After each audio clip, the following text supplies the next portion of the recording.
आपकी उपस्थिति में हूँ, मुझ पे दया करें।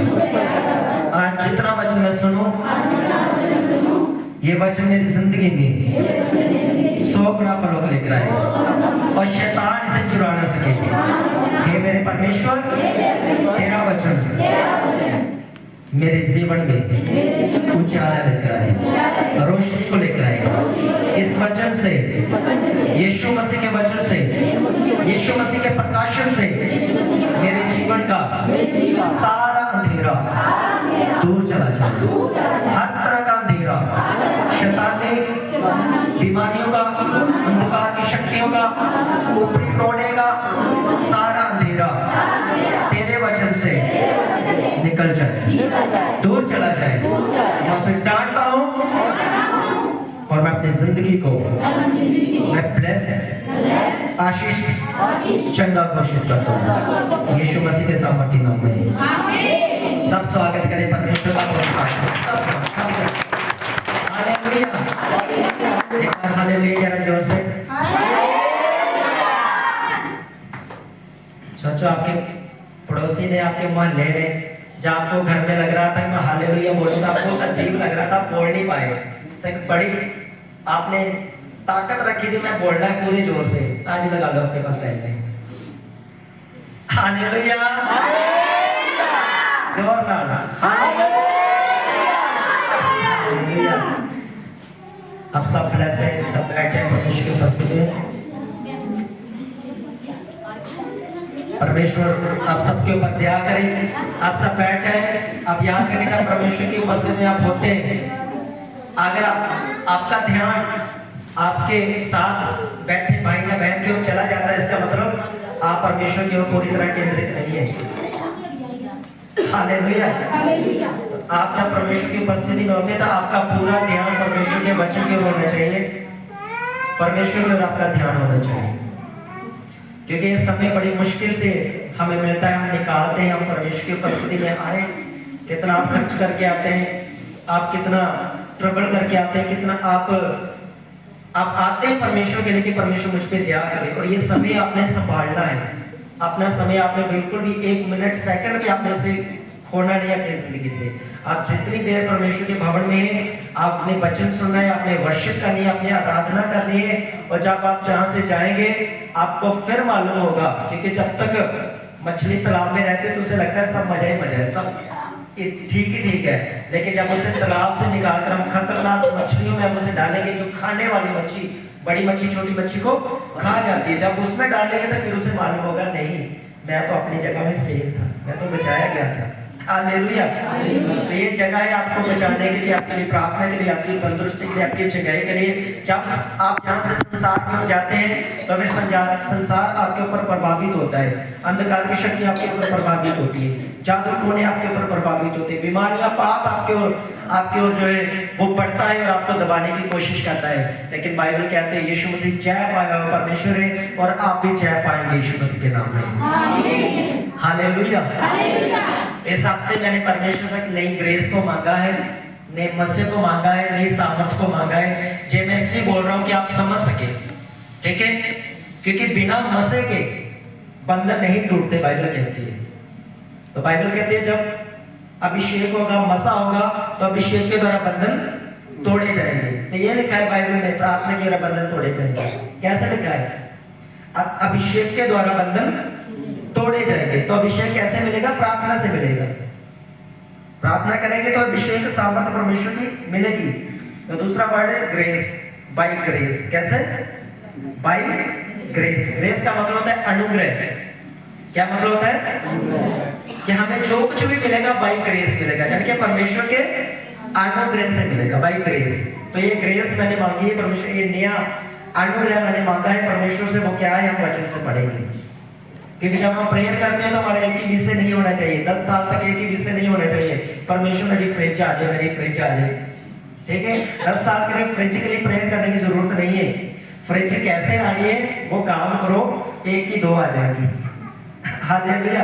फ्रिज के लिए प्रेयर करने की जरूरत नहीं, उसके लिए काम करने की जरूरत है, उसके लिए बिजनेस करने की जरूरत है, उसके लिए अपना बीज बोने की जरूरत है। तब परमेश्वर अनुग्रह करेगा तो एक नहीं फिर एक ही डबल के बराबर आ जाएगी, बड़ी बात। हालेलुया। तो ये आपके लिए लालच नहीं है, ये आपके लिए परमेश्वर का वचन आपको समझ आ जाए, मैं इसलिए बता रहा हूँ। तो हम निकालेंगे मरकुस रचित सुसमाचार,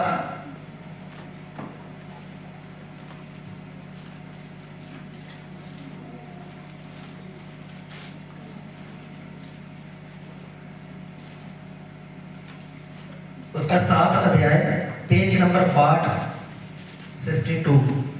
ठीक है, ने जितना छोटी बाइबल है वो दूसरी किताब पत्ती मरकुस, उसका 7 अध्याय है। तो इसका मैं पढ़ूंगा आपका 24 से लेकर 30 वचन। जे 7 वचन मैं आपके लिए पढ़ता हूँ, ध्यान से सुना। फिर मैं वहां से उठकर सूर और सैदा के देशों में आया और एक घर में गया और चाहता था कि कोई ना जाने, परंतु मैं छिप ना सका। और तुरंत एक स्त्री जिसकी छोटी बेटी में अशुद्ध आत्मा थी उसकी चर्चा सुनकर आई और उसके पांव पर गिरी, और यूनानी और सुरफिलिनी की जाति की थी। उसने उससे विनती की कि मेरी बेटी में से दुष्ट आत्मा निकाल दे। उसने उससे कहा, पहले लड़कों को तृप्त होने दे, क्योंकि लड़कों की रोटी लेकर कुत्तों के आगे डालना उचित नहीं है। उसने उसको उत्तर दिया, सच है प्रभु, तो भी कुत्ते भी तो मेज के नीचे बालकों की रोटी का चूर चार खा लेते हैं। उसने उससे कहा, इस बात के कारण चली जा, दुष्ट आत्मा तेरी बेटी में से निकल गई है। उसने अपने घर जाकर देखा कि उसकी लड़की खाट पर पड़ी है और दुष्ट आत्मा निकल गई है। सब बोले आमीन, हालेलुया। तो जब आप इस अध्याय को पूरा पढ़ते हैं तो बाइबल कहती है प्रभु यीशु मसीह गली गली, नगर नगर, गांव गांव, घर घर जाकर प्रभु यीशु मसीह लोगों को सुसमाचार सुनाता, उनकी बीमारियों को दूर करता, दुष्ट आत्मा को निकालता गया और सुसमाचार को प्रभु यीशु मसीह फैलाता गया, कहता गया, मन फिराओ, तौबा करो, परमेश्वर का राज्य निकट है। ये काम परमेश्वर करता था, प्रभु यीशु मसीह ने किया, और वही काम मैं करता हूँ, वही काम आप करते हैं। क्या हम जाते हैं सुसमाचार को सुनाते हैं, कोई दुखी हो, बीमार हो, रोगी, उसको ये कहते हैं कि प्रभु यीशु मसीह के ऊपर विश्वास कर, तब तो चंगा किया जाएगा, तब परमेश्वर तुझे अनुग्रह करेगा, तब परमेश्वर तुझे दया करेगा। इसका मतलब अगर वो व्यक्ति मन में विश्वास करता है, अगर वो व्यक्ति प्रभु यीशु मसीह की ओर अपना ध्यान केंद्रित करता है, तो परमेश्वर उसके ऊपर दया करते हैं, ना कि आप और मैं। हमारा और आपका क्या काम है? हम क्या करते हैं? प्रार्थना करते हैं। लेकिन प्रार्थना में अब हम मानते हैं, जब एक ग्रेस को मानते हैं कि नहीं, सामर्थ मसा को मानते हैं। जैसे एक बच्चा नर्सरी से LKG से जब वो पढ़ना शुरू करता है, नर्सरी क्लास से, तो वो जितनी मर्जी पढ़ाई कर ले, लेकिन उसकी जो नींव है, जो मैं कल भी आपको बता रहा था, उसकी जो फाउंडेशन है वो कहाँ पे टिकी है? +2 वाले की जो नींव है वो कहाँ पे है? वो नर्सरी क्लास है उसकी। अगर वो नर्सरी में अल्फाबेट ना सीखता, उसका क ख ABC ना सीखता, तो 12वीं तक कभी ना पहुंचता। इसका मतलब क्या है? क्लास चाहे जितनी बड़ी हो, लेकिन शुरुआत उसने चाहे जितनी बड़ी छोटी की हो, लेकिन उसका रिजल्ट बड़ा होता है अगर वो सही चलता रहता है उसमें। हालेलुया। हर को विश्वास करने वाला यीशु मसीह के ऊपर, उसकी शुरुआत चाहे छोटी हो, चाहे वो कम प्रार्थना करता हो, चाहे वो कम उपवास करता हो, चाहे आपकी संगति कम हो, लेकिन जब आप प्रभु यीशु मसीह में सही रीति से, सही ढंग से सारे नियमों को, कानून को पूरा करते हुए चलते हैं, तो आपका एंड उसने कहा बरकत के साथ होगा, एक रिजल्ट के साथ होगा, खाली नहीं होगा। तो जहां पर प्रभु यीशु मसीह, बाइबल कहते हो कई बार प्रभु यीशु मसीह आराम कर लेते हैं, और आप जब पीछे पढ़ते हो 2-3 अध्यायों में, वहां पे लिखा है इतने लोग यीशु मसीह के पीछे चलने लगे कि प्रभु यीशु मसीह को और उसके चेलों को खाना खाने का टाइम भी नहीं मिलता था। इसलिए जहां पे लिखा है कि प्रभु यीशु मसीह कुछ समय के लिए अपने आप को अकेले चले जाते थे, लोगों से थोड़ा अलग हो जाते थे कि वो प्रार्थना कर सके, वो खाना खा सके, वो आराम कर सके, और फ्रेश होकर फिर लोगों के लिए प्रार्थना कर सके। हालेलुया। तो आप जितनी बड़ी से कहीं आप देखते हैं तो उसका कारण क्या है? लोग कहते हैं पास्टर मिलता नहीं, तो कितनों से मिले और कितनों को छोड़े? लाखों लोगों में से। हालेलुया। तो इसलिए वहां पे सिस्टम होता है कि आप अपॉइंटमेंट लो, जब आपकी बारी आए आप अपनी पूरी बात कर सको। तो जहां पर भी ऐसे होता है, अब जैसे बोलते सब मिलके जाना है, तो ठीक है, वेट करो, अपनी बारी का वेट करो, सबसे मिलेंगे। हालेलुया। तो यहाँ पर लिखा है प्रभु यीशु मसीह जब आए, दोबारा आराम करके आए, खाना खा के आए, फ्रेश शो कराए, तो फिर सैतान में आए, फिर भी उन्होंने छुपाना चाहा, लेकिन प्रभु यीशु मसीह अपने आप को छुपा ना सके। और एक स्त्री को मालूम हुआ जिसकी बेटी, छोटी बेटी के अंदर दुष्ट आत्मा है, उसे जब मालूम हुआ कि यीशु मसीह जहाँ पे है, तो दौड़कर प्रभु यीशु मसीह के पास चली आती है और आकर कहती है कि प्रभु यीशु मसीह,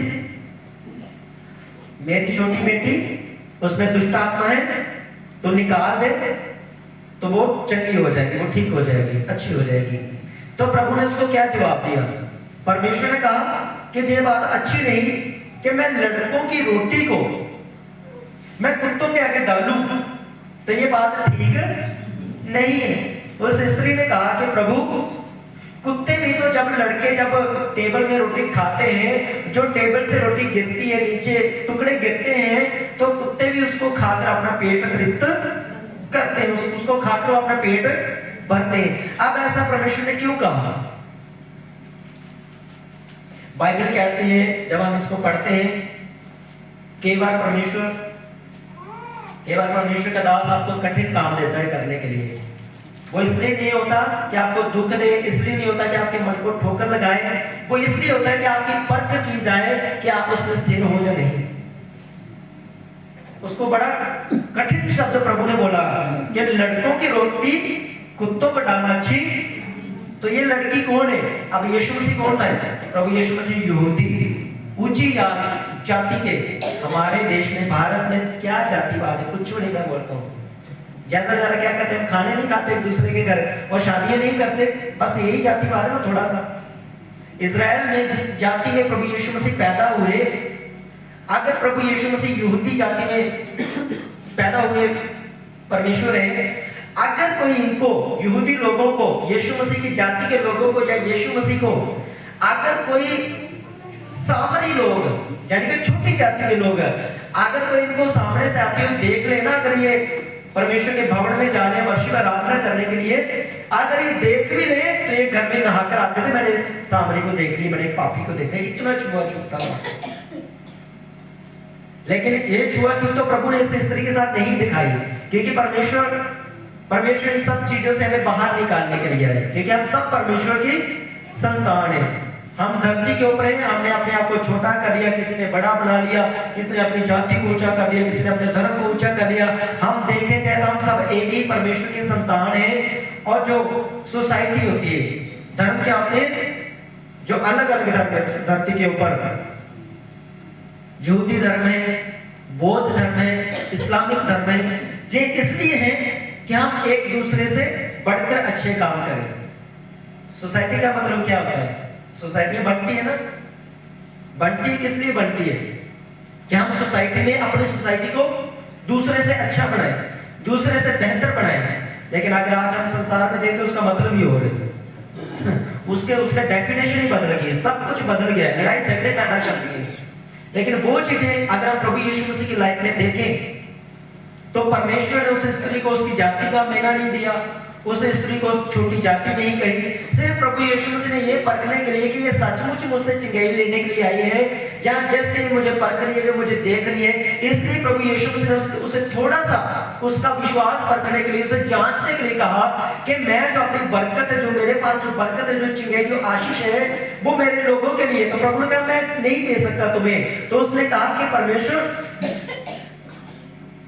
अगर ऐसी बात है तो मैं उसमें सहमत हूं, लेकिन अगर देखा जाए, उसने कहा प्रभु अगर परिवार के अंदर जब कोई खाना खाता है, तो जो बच्चा कुचा खाना होता है, जब टेबल पे खाना लगता है, तो जो अच्छी मदर है, अच्छी माँ है, वो पहले खाना खाती है कि बाद में खाती है?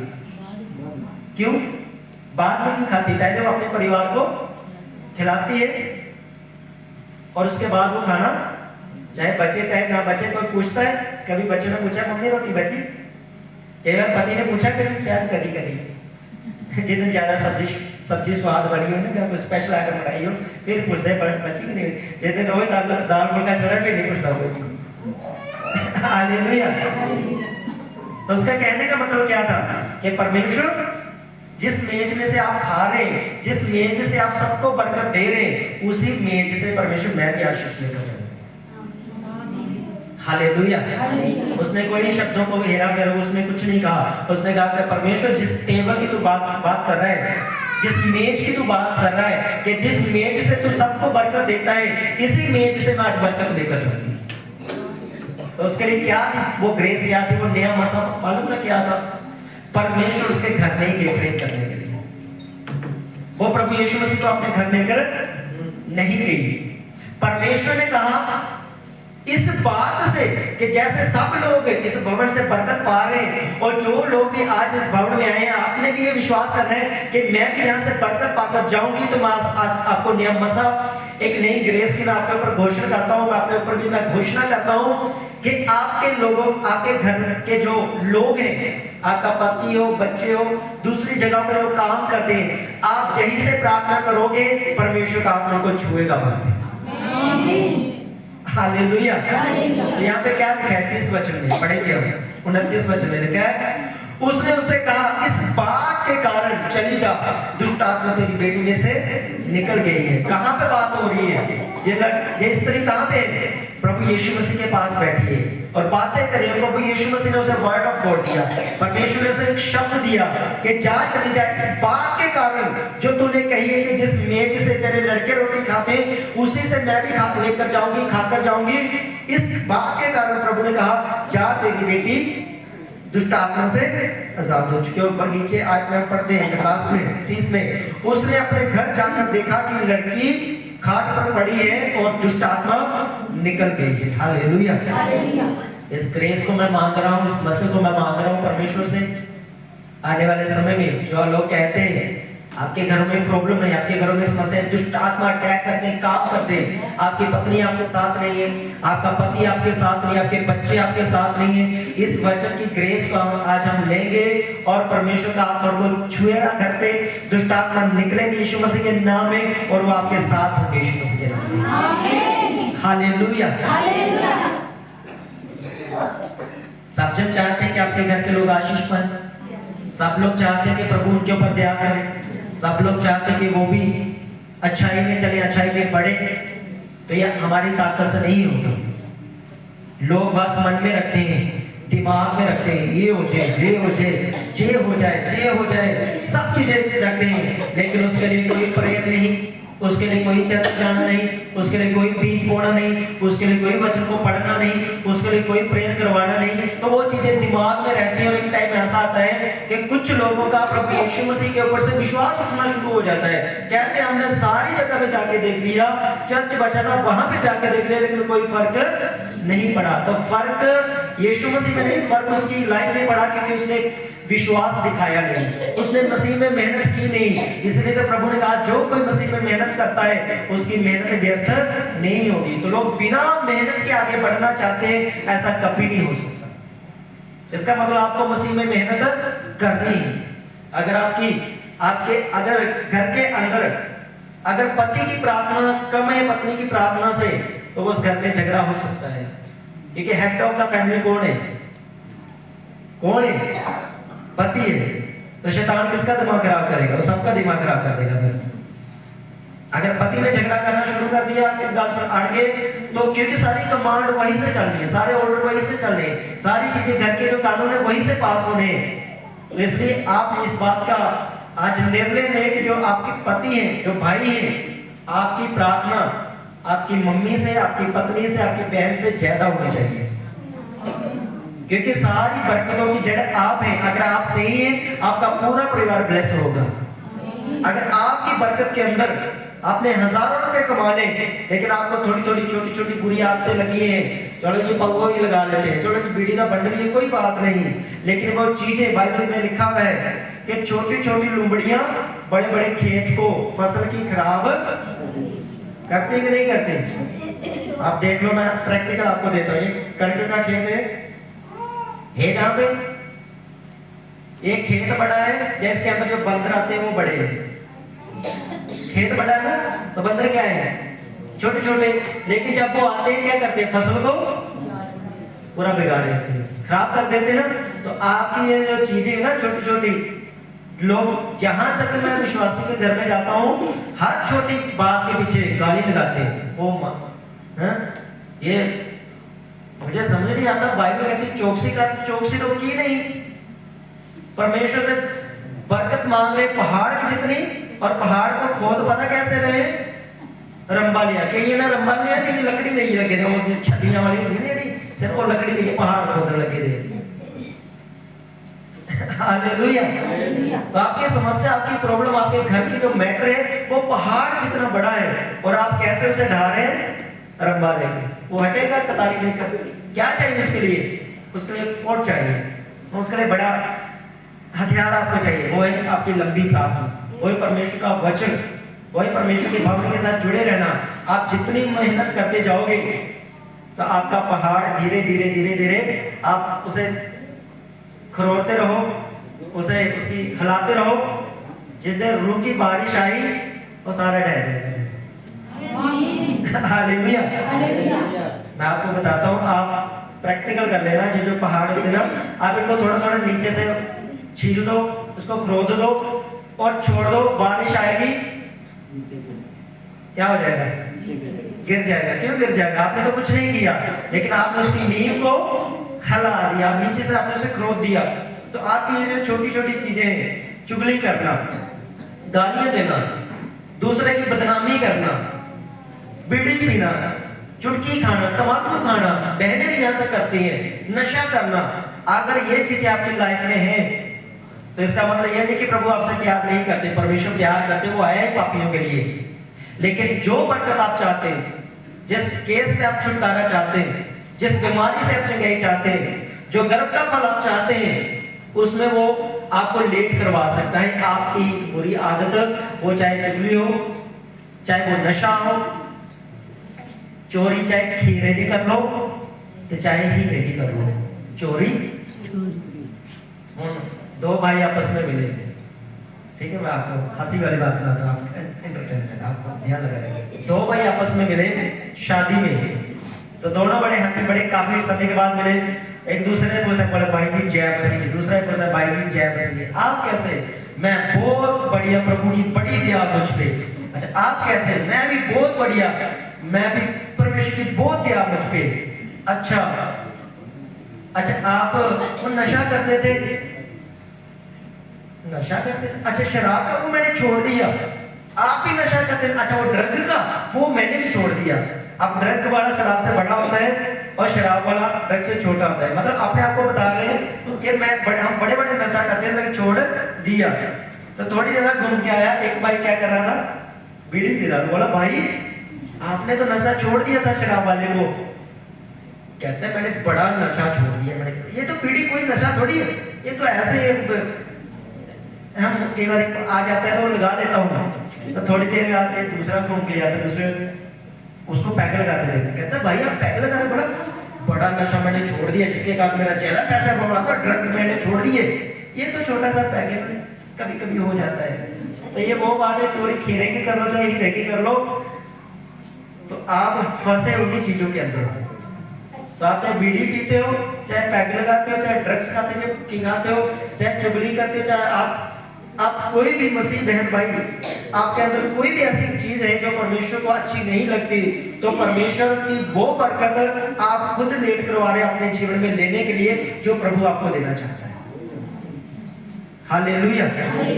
आज हर एक जन चाहता है कि मुझ पे परमेश्वर दया करे और मेरे केसों से, मेरी बीमारियों से, दुष्ट आत्माओं से परमेश्वर मुझे आजाद करे। परमेश्वर रेडी है, तैयार है। बाय ग्रेस जो आज मैंने मांगी, अगर आपके घर में भी कोई लोग हैं तो आज यहाँ से प्रार्थना करना, परमेश्वर छुएगा, शराबी को छुएगा, नशा करने वाले को छुएगा, दुष्ट आत्मा वाले को छुएगा। लेकिन क्या आप तैयार हैं अपने जीवन को यीशु मसीह को देने के लिए? हालेलुया। आप तैयार हैं यीशु मसीह के पीछे चलने के लिए? तो बाइबल कहती है अपने जीवन यीशु मसीह को दो, बपतिस्मा लो और हाथ प्रभु बोझ मुझके साथ शामिल हो जाओ। तो यीशु मसीह बाई शब्द नहीं है, मैं प्रभु यीशु मसीह को मानती हूँ, मैं यीशु मसीह को मानता हूँ। आपको प्रैक्टिकली बताना होगा, दुनिया के सामने अंगीकार करना होगा, मैं यीशु मसीह की बेटी हूँ, मैं यीशु मसीह का बेटा हूँ। जब आप बपतिस्मा लेकर प्रभु बोझ में शामिल होते हैं कलीसिया के अंदर, तब मालूम होता है कि आप परमेश्वर से कितना प्यार करते हैं। हालेलुया। तो ये ग्रेस, ये मजा आज आपके ऊपर आए। जो मेरी प्रार्थना है परमेश्वर आपको ब्लेस करे, परमेश्वर आपको आजाद करे। अब हम प्रभु भोज की ओर जाएंगे, उसके लिए मैं एक वचन आपको देता हूँ। यूहन्ना रचित सुसमाचार उसका 6 अध्याय,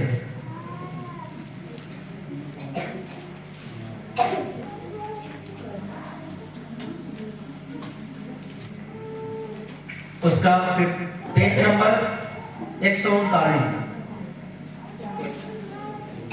139 पेज नंबर बाइबल में पिछले वाली तरफ, लास्ट वाली बाइबल के लास्ट तरफ, लास्ट वाले तरफ, back side Bible page number 139, page number 139 उसका 51 51 आयत मैं पढ़ता हूं आपके लिए, जहां पे लिखा है जीवन की रोटी जो स्वर्ग से उतरी मैं हूं। यीशु मसीह ने कहा जीवन की रोटी जो स्वर्ग से उतरी वो मैं हूं, यदि कोई इस रोटी में से खाए तो सर्वदा जीवित रहेगा, और जो रोटी मैं जगत के जीवन के लिए दूंगा वह मेरा मांस है। हालेलुया। क्या कहा प्रभु यीशु मसीह ने? यदि कोई इस रोटी में से खाए तो वह सर्वदा जीवित रहेगा। तो आपके जीने का आधार यीशु मसीह है, आपकी लंबी आयु का आधार यीशु मसीह है, आपकी सुख शांति का आधार, आपकी चंगाई का आधार यीशु मसीह है। आपके जीवन की सब चीजों का हल अगर आप चाहते हैं तो उसके लिए यीशु मसीह आपको चाहिए। उसने कहा जीवन की रोटी मैं हूं। तो उस जीवन की रोटी को कौन खा सकता है, कौन उसे ले सकता है? विश्वास के द्वारा आप सब उसमें आ सकते हैं, और अपने विश्वास को प्रकट करने के लिए, अपने विश्वास को दिखाने के लिए जब आप बपतिस्मा लेते हैं तो उस जीवन को आप सदा के लिए फिर ले लेते हैं जब आप प्रभु में बपतिस्मा लेते हैं। हालेलुया। विश्वास से वो आपको मिलता है, लेकिन आपने अपना विश्वास, जब आप अपने विश्वास को प्रैक्टिकली दिखाते हैं, उसे दर्शाते हैं कि मैं सचमुच प्रभु यीशु मसीह से एक नया जीवन जो वो देना चाहता है मैं लेना चाहती हूँ, मैं लेना चाहता हूँ, तो आप जब बपतिस्मा लेते हैं तो उसने कहा तुम जब जब इस जीवन की रोटी में से खाते हो नया जीवन और नई बरकत और नया मसा आपकी जिंदगी में आता है। एक वो अनुग्रह है जिससे परमेश्वर आपको देता है कि जो बुरी आदत आप छोड़ना चाहते हो, कोई भाई नशा छोड़ना चाहता है वो नशा नहीं छोड़ पा रहा, कोई घर बनाना चाहता है उसका घर नहीं बन पा रहा, कोई बीमारी से, कोई दुष्ट आत्मा से जूझ रहा है और वो उन चीजों से बाहर नहीं आ पा रहा। जब हम यीशु मसीह को अपना जीवन देते हैं, रोटी, उस जीवन की रोटी में से खाते हैं, तो परमेश्वर हमारी हेल्प करते हैं, वो हमें मसा देते हैं, वो हमें सामर्थ देते हैं, वो हमें ग्रेस देते हैं, और उन सब चीजों से परमेश्वर हमें बाहर निकालते हैं। हालेलुया। क्या करते हैं परमेश्वर? चीजों से हमें बाहर निकालते हैं। कब बाहर निकलेंगी वो चीजें? जब यीशु मसीह ने कहा मैं तुम्हारे अंदर रहूंगा, जब तुम मुझे खाओगे, जब तुम मुझे ग्रहण करोगे। अब मैं आपको बताता हूं रोटी का मतलब क्या है और मांस का मतलब क्या है। मैं इब्रानी बाइबल में पढ़ रहा था, जो रोटी का जो वर्ड है, रोटी का जो शब्द वहां पे दिया गया है इंग्लिश में, वहां वो दिया गया है रेस। रेस का मतलब होता है बढ़ाना। क्या करना? बढ़ाना। बोलो बढ़ाना, मतलब आगे बढ़ना। पंजाबी से बोले बढ़ना। क्या मतलब? बढ़ना। सब बढ़ना चाहते हैं, मसीह में सब बढ़ना चाहते हैं, मसीह की बरकतों में सब बढ़ना चाहते हैं, तो आपको प्रभु भोज चाहिए। तो प्रभु भोज किसको मिलेगा? किसको मिलेगा? बपतिस्मा लिए हुए व्यक्ति को, यीशु मसीह को ग्रहण किए हुए व्यक्ति को, जो आज प्रभु यीशु मसीह के मेज में से, जैसे उस स्त्री ने लिया, उसकी बेटी घर में चटी हुई, आज जितने आप प्रभु भोज ले रहे हैं आप सब पढ़ेंगे यीशु मसीह के नाम। आमीन। क्योंकि इसका मतलब, रोटी का मतलब क्या है यहाँ पर? हिब्रू वर्ड, इसका इब्रानी शब्द का मतलब क्या है? रेस। रेस का मतलब होता है आपको बढ़ाना, उठाना और आगे लेके जाना। आप सोच रहे ऐसे देख रहे हैं प्रभु भोज दास रहते हैं। हालेलुया। क्या होता है प्रभु भोज का मतलब? क्या इसका शब्द है इब्रानी में? उठाकर आगे बढ़ाना। इसका मतलब प्रभु भोज जब हम लेते हैं तो परमेश्वर हमें आगे बढ़ाते हैं।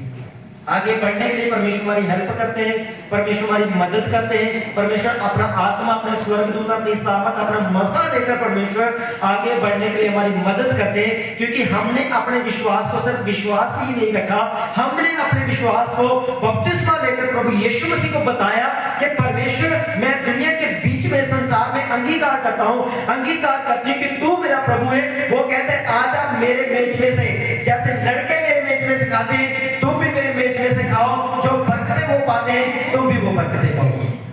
आमीन। छोटा आया बड़ा। हालेलुया। ऊंचा बोल दो एक बार। जिस मेज में से प्रभु ने कहा सब बरकतें पाते हैं, उसी मेज में से हम प्रपोज लेंगे, आप भी रेस किए जाएंगे, बढ़ाए जाएंगे, ऊंचा किए जाएंगे, और आप लोगों को देखोगे, विरोधी को, दुष्ट आत्मा अंधकार की शक्ति को शर्मिंदा होते हुए आपके सामने होंगे वो सब। हालेलुया। सॉन्ग गाया भी, एक एक करके ओ कड़ी ज्यादा मेरे विचों कमियां मेरियां, कमियां भी निकालेगा आज और कमियां भी निकालेगा। फिर दूसरे पैरेगा, बल दे के उसनू खड़ा कर दिंदा है, जेड़ा टाके मेरी ढेरियां जिंदे ने ढेरी ढाई सब खड़े हो जाएंगे यीशु मसीह के नाम से। हालेलुया। जिनका विश्वास कमजोर था, जिनका विश्वास कम था, आज आप बढ़ेंगे जब ले आना ऑयल के साथ आपके ऊपर होगा। आज देखना कैसे चंपी रीति से परमेश्वर आपको छुएगा। एक अलग ग्रेस जो मैंने परमेश्वर से मांगी, एक अलग मसा जो मैंने परमेश्वर से मांगा है, आज परमेश्वर आपको भी देगा और मुझे भी देगा। आमीन। जैसे फील हो रहा है आत्मा में, जैसे कुछ लोग आज ये सोच रहे हैं कि आज मैं मेज से रहेगा, अगर मैं बहुत समाज ले लेता प्रभु से कह दे तो मेरे लिए अच्छा था। मैं ऐसा फील कर रहा हूँ, कुछ लोग ऐसे जैसे अंदर ही अंदर घुट रहे हो, पर चिंता मत करो, अगली बारी मेरी, जिन्होंने नहीं लिया उनकी। हालेलुया। अगली बारी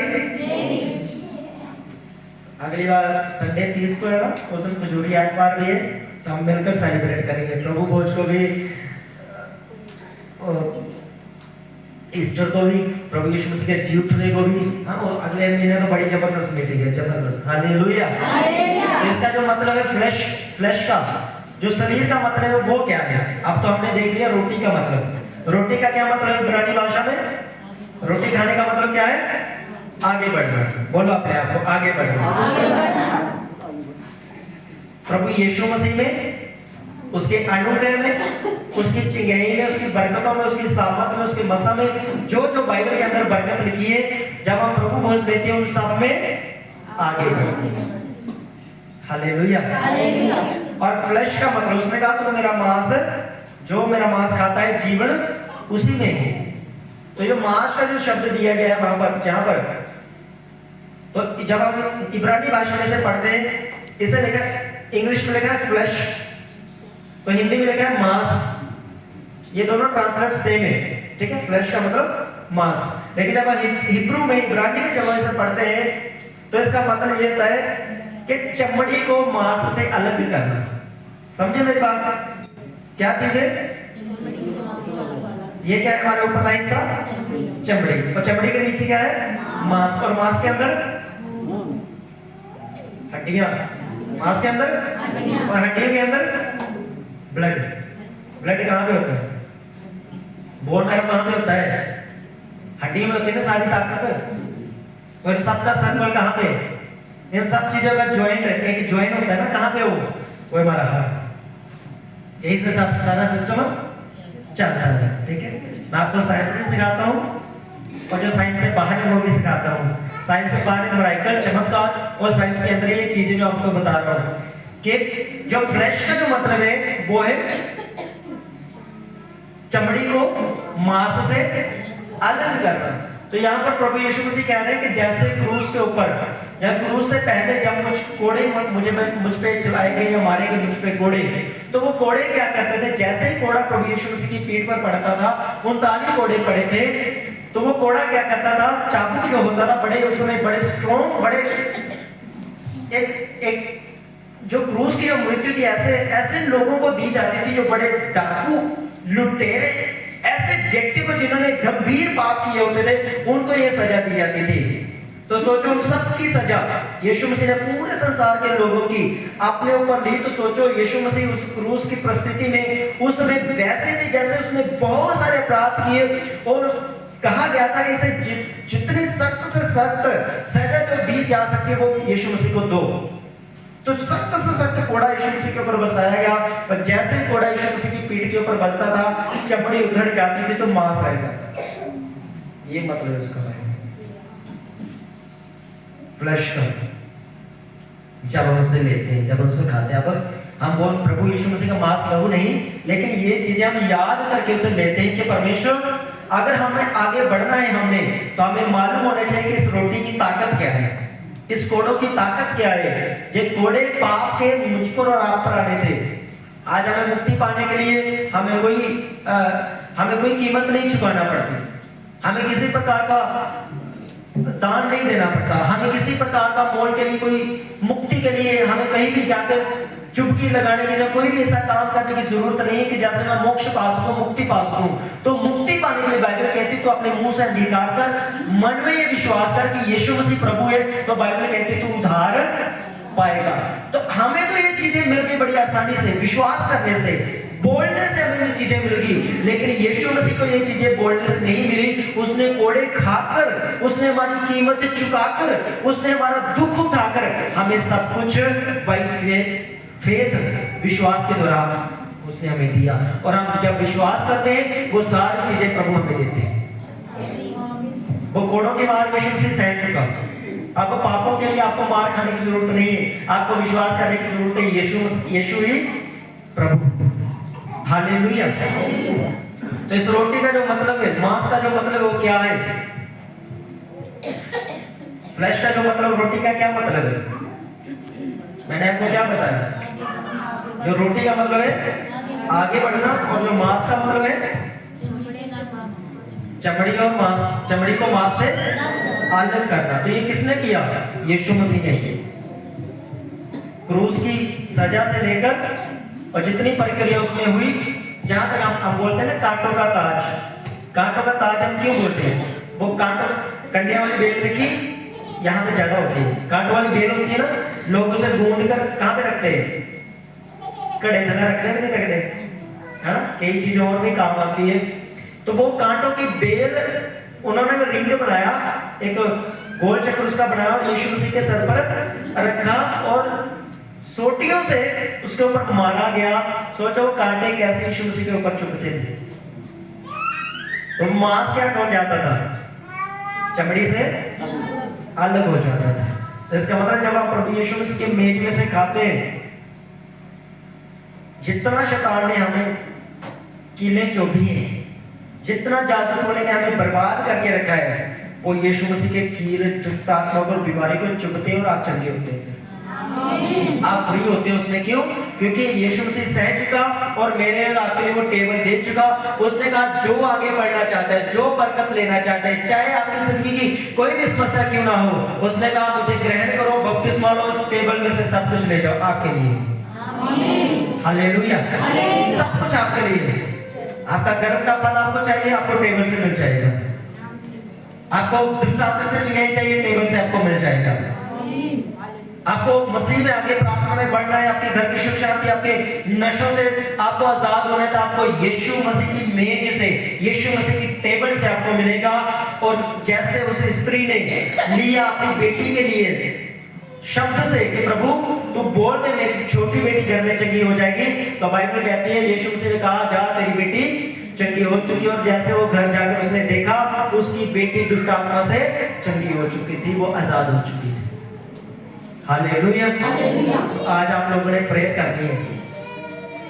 अगर आपका पति बाहर है उसके लिए प्रेयर करनी है, पत्नी आपकी घर है उसके लिए प्रेयर करनी है। जहां से बोलना है कि परमेश्वर जैसे उस स्त्री की प्रार्थना को आपने सुना और अपने टेबल में से आपने उसे खाने को दिया और उसकी बेटी उसके घर में चंगी हुई, परमेश्वर आज मैं भी तेरे टेबल में से लेने के लिए जा रही हूँ, दाखरस और रोटी में से लेने के लिए जा रही हूँ। परमेश्वर आज मुझ में भी क्या करना, और जिन जिन लोगों के लिए मैं जहां कहीं भी हो, मैं अपने घर से जब प्रेयर करूंगा, प्रार्थना करूंगा, परमेश्वर तेरा आत्मा को छूएगा।